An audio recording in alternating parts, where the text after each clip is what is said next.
Hello friends, എല്ലാവർക്കും Mallus cooking ഹട്ടിൻ്റെ പുതിയൊരു വീഡിയോയിലേക്ക് സ്വാഗതം.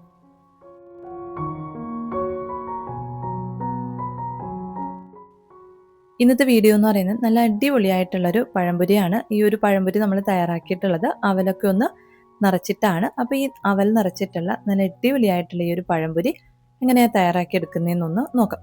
നമുക്കിതിൽ ഒരെണ്ണം മതിയാവും വയറ് നിറയാനായിട്ട്. അപ്പോൾ നല്ല അടിപൊളിയായിട്ടുള്ള അവൽ നിറച്ച പഴംപൊരി എങ്ങനെയാണ് തയ്യാറാക്കി എടുക്കുന്നതെന്നൊന്ന് നോക്കാം. അപ്പോൾ നമ്മുടെ വീഡിയോയിലോട്ട് പോകുന്നതിന് മുമ്പായിട്ട് വീഡിയോ കാണുന്ന സമയത്ത് നിങ്ങൾക്ക് ഇഷ്ടപ്പെടുകയാണെന്നുണ്ടെങ്കിൽ ഒന്ന് ലൈക്ക് ചെയ്തേക്കണേ. അതുപോലെ തന്നെ ചാനലൊന്ന് സബ്സ്ക്രൈബ് ചെയ്ത് സപ്പോർട്ട് ചെയ്യാനും മറക്കല്ലേ.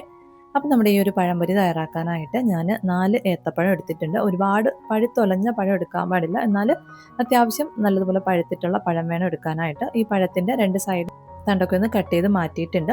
ഇനി നമുക്ക് ഈ പഴം ഒന്ന് കട്ട് ചെയ്തെടുക്കണം. ചെറുതായിട്ട് ഒന്ന് നീളത്തിനൊന്ന് കട്ട് ചെയ്തെടുക്കണം. അപ്പോൾ നമ്മൾ കട്ട് ചെയ്തെടുക്കുന്നതിന് മുമ്പായിട്ട് ആദ്യമേ നമ്മൾ ഈ പഴത്തിൻ്റെ തൊലി ഒന്ന് കളയാനായിട്ട് പാടില്ല.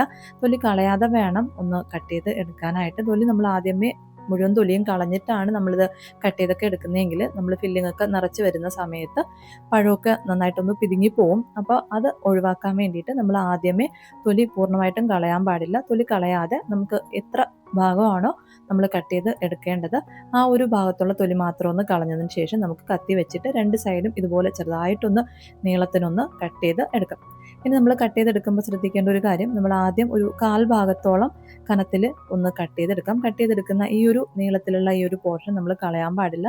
നമ്മൾ ഈ ഒരു പോർഷൻ വെച്ചിട്ട് നമ്മൾ ഫില്ലിംഗ് ഒക്കെ വെച്ച് കൊടുത്തതിന് ശേഷം ഈ ഒരു പോർഷൻ വെച്ചിട്ടാണ് നമ്മളിത് വീണ്ടും അടച്ചൊന്ന് എടുക്കുന്നത്. അപ്പോൾ ഈ ഒരു പോർഷൻ നമ്മൾ കട്ട് ചെയ്തെടുക്കുന്ന സമയത്ത് ഇതുപോലെ നീളത്തിന് തന്നെ മുറിഞ്ഞു പോകാത്ത രീതിക്ക് കട്ട് ചെയ്തെടുക്കാനായിട്ടൊന്ന് ശ്രദ്ധിക്കാം. ഇപ്പം ഞാനൊരു 1/4 ഭാഗത്തോളം ഒന്ന് കട്ട് ചെയ്തെടുത്തിട്ടുണ്ട്. ഇനി നമുക്ക് വീണ്ടും ഒരു 1/4 ഭാഗത്തോളം കൂടെ ഒന്ന് കട്ട് ചെയ്തെടുക്കാം. അതായത് ഈ ഒരു പഴത്തിൻ്റെ കറുത്ത ആ ഒരു നാര് പോലെ ഇരിക്കുന്ന ആ ഒരു ഭാഗം കൂടെ ഒന്ന് കട്ട് ചെയ്ത് നമുക്കൊന്ന് മാറ്റാം. കുറച്ചൊന്ന് ആഴത്തിലൊന്ന് കട്ട് ചെയ്തെടുക്കുമ്പോഴാണ് നമുക്കിതിൻ്റെ ഉള്ളിൽ ഫില്ലിംഗ് ഒക്കെ നല്ലതുപോലെ ഒന്ന് വെച്ച് കൊടുക്കാനായിട്ട് പറ്റുന്നത്. നമ്മൾ കട്ട് ചെയ്തെടുക്കുമ്പോൾ ശ്രദ്ധിക്കേണ്ട ഒരേ ഒരു കാര്യം, ഒരുപാട് കട്ട് ചെയ്തെടുക്കാനായിട്ട് പാടില്ല. പഴത്തിൻ്റെ പകുതി ആഴത്തിൽ വരത്തക്ക രീതിയിലൊന്ന് കട്ട് ചെയ്തെടുത്താൽ മതിയാവും. ഇതുപോലെ കട്ട് ചെയ്തെടുത്തിട്ട് നമ്മൾ രണ്ടാമത് ഈ കട്ട് ചെയ്തെടുക്കുന്ന ഈ ഒരു പോർഷൻ നമുക്ക് കഴിക്കാനായിട്ട് എടുക്കാവുന്നതാണ്. നമ്മൾ ആദ്യം കട്ട് ചെയ്തെടുത്തിട്ടുള്ള ആ ഒരു നീളത്തിലുള്ള പോർഷൻ മാത്രം നമ്മൾ വീണ്ടും ഇതൊന്ന് അടച്ച് വെക്കാൻ വേണ്ടിയിട്ട് ഉപയോഗിക്കും. അപ്പോൾ അത് നമ്മൾ കളയാനായിട്ട് പാടില്ല. അപ്പോൾ അത് നമ്മൾ ഒന്ന് രണ്ടായിട്ടൊന്ന് മുറിഞ്ഞു പോകാത്ത രീതിക്ക് വേണം ഒന്ന് കട്ട് ചെയ്ത് എടുക്കാനായിട്ട്. ഞാനിപ്പോൾ ആ ഒരു കറുത്ത പോർഷൻ വരേക്കുള്ള ഒരു ഭാഗം അത്രയൊന്ന് കട്ട് ചെയ്തെടുത്തിട്ടുണ്ട്. ഇതുപോലെ കുറച്ചൊന്ന് നമ്മുടെ പെരുവിരലിൻ്റെയൊക്കെ ആ ഒരു വീതിക്ക് കുറച്ചൊന്ന് ആഴത്തിലൊന്ന് കട്ട് ചെയ്ത് എടുക്കാം. ഇപ്പം ഞാൻ ഒരെണ്ണം ഒന്ന് കട്ട് ചെയ്തെടുത്തിട്ടുണ്ട്. ഇതുപോലെ നമുക്ക് 4 പഴവും ഒന്ന് കട്ട് ചെയ്തെടുക്കാം. കട്ട് ചെയ്തെടുക്കുന്നതിന് മുമ്പായിട്ട് കട്ട് ചെയ്തെടുത്തതിന് ശേഷം നമ്മൾ തൊലിയൊന്നും കളയാൻ പാടില്ല. ഫില്ലിംഗ് ഒക്കെ വെച്ചിട്ടാണ് നമ്മൾ പഴത്തൊലിയൊന്നും മാറ്റുന്നത്. ഇനി നമുക്കിതിലേക്ക് വേണ്ടിയിട്ടുള്ള ഫില്ലിംഗ് ഒന്ന് റെഡിയാക്കാനായിട്ട് ഒരു പാത്രത്തിൽ 1/4 കപ്പ് അളവിൽ ശർക്കര ചേർത്ത് കൊടുത്തിട്ടുണ്ട്. ഇതിലേക്ക് 1/2 കപ്പ് തേങ്ങ ചിരകിയതും 1/2 കപ്പ് അളവിൽ അവലും 1/2 ടീസ്പൂൺ അളവിൽ ഏലക്കപ്പൊടിയും കൂടി ചേർത്ത് നന്നായിട്ടൊന്ന് മിക്സ് ചെയ്തെടുക്കാം. ഈ ശർക്കര ഒന്ന് ഉരുകി വരുന്ന ആ ഒരു നനവിൽ നമുക്കൊന്ന് നന്നായിട്ടൊന്ന് മിക്സ് ചെയ്തെടുക്കാം. നമ്മളിതിലേക്ക് വെള്ളമൊന്നും ചേർത്ത് കൊടുക്കേണ്ട ആവശ്യമില്ല. ഒന്ന് ചെറുതായിട്ട് എല്ലാം കൂടി ഒന്ന് മിക്സ് ചെയ്തെടുത്ത് ഈ ഒരു പരുവത്തിലൊന്ന് ആക്കിയതിന് ശേഷം ഇതൊന്ന് മാറ്റി വയ്ക്കാം. ഇനി നമ്മുടെ ഫില്ലിങ് നമുക്ക് ഈ ഒരു പഴത്തിലൊന്ന് നിറച്ചു കൊടുക്കാം.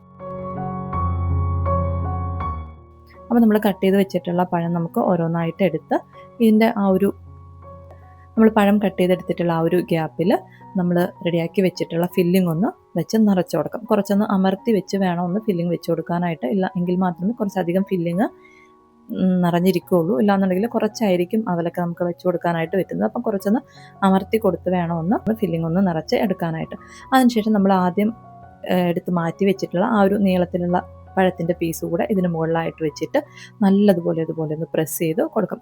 അപ്പം നല്ലതുപോലെ ഒന്ന് പ്രസ് ചെയ്ത് കൊടുക്കുമ്പോഴത്തേക്കും നമുക്ക് പഴമൊന്നും മുറിഞ്ഞു പോകാതെ തന്നെ നല്ലതുപോലെ ഇതുപോലെ ഒന്ന് പ്രസ് ചെയ്ത് കൊടുക്കും. അപ്പോൾ നമ്മൾ തൊലിയോട് കൂടിയിട്ട് തന്നെയാണ് ഇത് ചെയ്തെടുക്കേണ്ടത്. തൊലിയോട് കൂടിയിട്ട് ചെയ്തെടുക്കുമ്പോൾ നമുക്ക് പഴമൊന്നും മുറിഞ്ഞു പോകാതെ നന്നായിട്ട് തന്നെ കിട്ടിക്കോളും.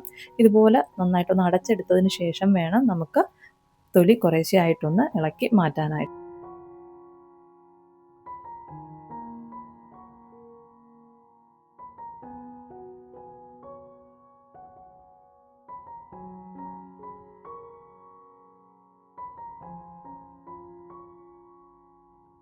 ഇപ്പം ഞാൻ തൊലി പൂർണ്ണമായിട്ടൊന്ന് ഇളക്കി മാറ്റിയിട്ടുണ്ട്. ഇപ്പം ഞാൻ ഒരെണ്ണം ഒന്ന് റെഡിയാക്കി എടുത്തിട്ടുണ്ട്. ഇതുപോലെ നമുക്ക് ബാക്കിയുള്ള 3 പഴത്തിലും അവലൊക്കെ വെച്ചൊന്ന് നിറച്ചതിന് ശേഷം തൊലിയൊക്കെ ഒന്ന് മാറ്റി എടുക്കാം. ഇനി നമുക്ക് നമ്മുടെ പഴംപൊരി തയ്യാറാക്കാൻ വേണ്ടിയിട്ടുള്ള മാവൊന്ന് റെഡിയാക്കി എടുക്കണം. അതിനായിട്ട് ഒരു ബൗളിലേക്ക് 1 കപ്പ് അളവിൽ മൈദ ചേർത്ത് കൊടുത്തിട്ടുണ്ട്. ഇതിലേക്ക് ആവശ്യത്തിനുള്ള ഉപ്പ് ചേർത്തതിന് ശേഷം 1/4 ടീസ്പൂൺ അളവിൽ മഞ്ഞൾപ്പൊടി ചേർത്ത് കൊടുക്കാം.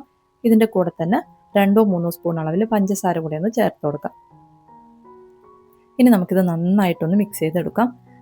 നന്നായിട്ടൊന്ന് മിക്സ് ചെയ്ത് കൊടുത്തതിന് ശേഷം കുറേശ്ശെയായിട്ട് വെള്ളം ചേർത്തിട്ടൊന്ന് കുഴച്ചെടുക്കണം. നമ്മൾ വെള്ളം ചേർത്ത് കൊടുക്കുമ്പോഴത്തേക്കും ആദ്യമേ ഒരുപാട് വെള്ളം ഒഴിച്ചു കൊടുത്തു കഴിഞ്ഞാൽ മാവിൻ്റെ പരുവം മാറിപ്പോവും. അപ്പോൾ അതുകൊണ്ട് തന്നെ കുറേശ്ശെ ആയിട്ട് ഇതുപോലെ ഒന്ന് വെള്ളം ചേർത്തിട്ട് നമുക്ക് നന്നായിട്ടൊന്ന് കുഴച്ചെടുക്കാം. ഒരുപാട് തിന്നായി പോകാനും പാടില്ല, അതുപോലെ തന്നെ ഒരുപാട് കട്ടിയായി പോകാനും പാടില്ല. എന്നാൽ അത്യാവശ്യം കട്ടിയായിട്ടിരിക്കത്തക്ക രീതിയിൽ വേണം മാവൊന്ന് കുഴച്ചെടുക്കാനായിട്ട്. നമ്മുടെ പഴത്തിൽ ഈ മാവ് നന്നായിട്ടൊന്ന് പൊതിഞ്ഞ് വരണം. ആ ഒരു രീതിക്ക് വേണം ഒന്ന് കലക്കി എടുക്കാനായിട്ട്. ഇപ്പം ഞാൻ ഏകദേശം 1 കപ്പോളം വെള്ളം ഒഴിച്ചിട്ട് നന്നായിട്ടൊന്ന് കലക്കി എടുത്തിട്ടുണ്ട്. അപ്പോൾ കലക്കി എടുത്തപ്പോഴത്തേക്കും ഈ ഒരു പരുവത്തിലാണ് കിട്ടിയിട്ടുള്ളത്. നമ്മുടെ സ്പൂണിൽ മാവ് ഇതുപോലെ നന്നായിട്ടൊന്ന് ഒട്ടിപ്പിടിച്ചിരിക്കുന്നുണ്ട്. ഈ ഒരു പരുവത്തിൽ വേണം ഒന്ന് കലക്കി എടുക്കാനായിട്ട്. ഇനി നമുക്ക് നമ്മുടെ പഴംപൊരി ഒന്ന് തയ്യാറാക്കാനായിട്ട് തുടങ്ങാം.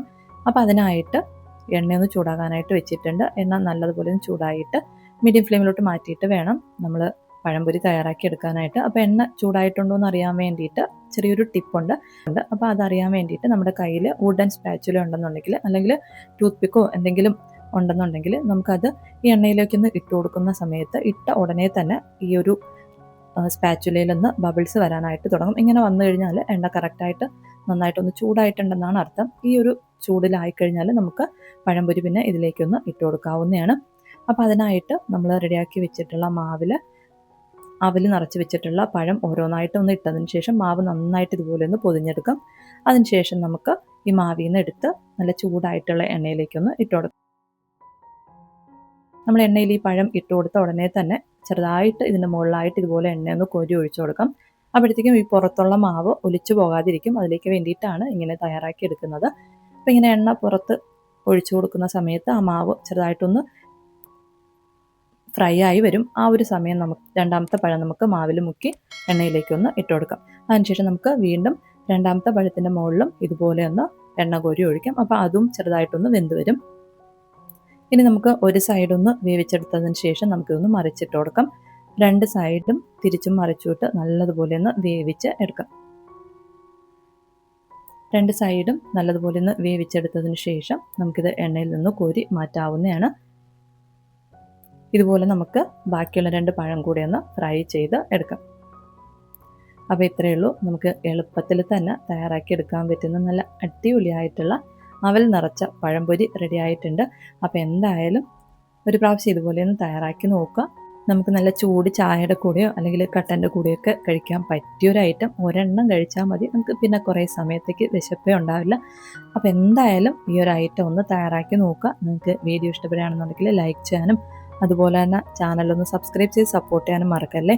അപ്പോൾ പുതിയൊരു വീഡിയോയിലൂടെ നമുക്ക് വീണ്ടും കാണാം. അതുവരെ താങ്ക് യു, ബൈ.